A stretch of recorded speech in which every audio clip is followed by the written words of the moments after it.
ഞങ്ങൾ ചെറുതിലെ എല്ലാ അപകടത്തിലും മഹീദ്ദീൻ ഷെയ്ഖെ കാക്കനെ, എല്ലാ ആക്സിഡന്റിലും ആകുമ്പോൾ ഞങ്ങൾ വിളിക്കുന്നത് മഹീദ്ദീൻ ഷെയ്ഖിനാണ്.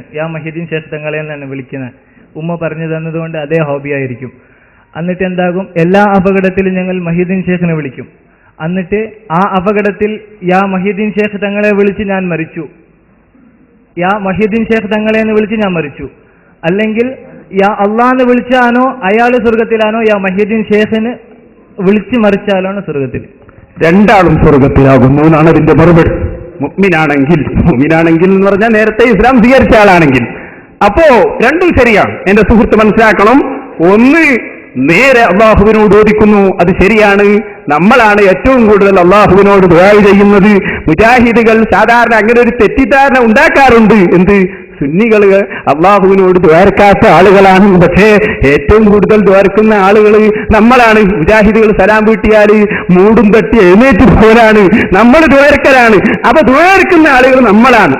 അള്ളാഹിനോട് പറയണം. അതേ സമയത്ത് അള്ളാഹു തന്നെ അള്ളാഹു കാമൽക്കാരനാണ് എന്ന് പറഞ്ഞ അതേ ആയത്തിൽ അള്ളാഹിന്റെ റസൂലും ഏറ്റവും വലിയ മുഅ്മിനീങ്ങളും നിങ്ങളുടെ കാവൽക്കാരാണ്, അവരെ നിങ്ങൾ കാവൽക്കാരാക്കിയാൽ നിങ്ങൾ അള്ളാഹുവിന്റെ പാർട്ടിയാണ്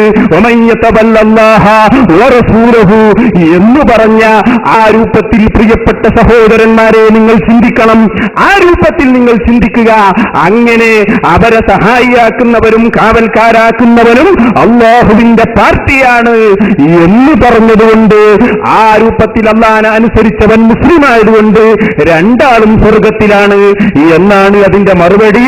മുജാഹിദുകളുടെ സൂപ്പർ സ്റ്റാറായ സക്കരിയ സലാഹി തന്നെ ബുദ്ധിമുട്ടുണ്ടാകുന്ന സമയങ്ങളിൽ ആരും സഹായിക്കാനില്ലാതെ വിജനമായി ഒറ്റപ്പെടുന്ന സ്ഥലത്ത് അള്ളാഹുവിന്റെ അടിമകളായ ജിന്നുകളോട് സഹായം തേടാമെന്നും അത് ശിർക്കല്ല എന്നും പറയുന്നത് നിങ്ങൾ തന്നെ നേരെ കേൾക്കുക.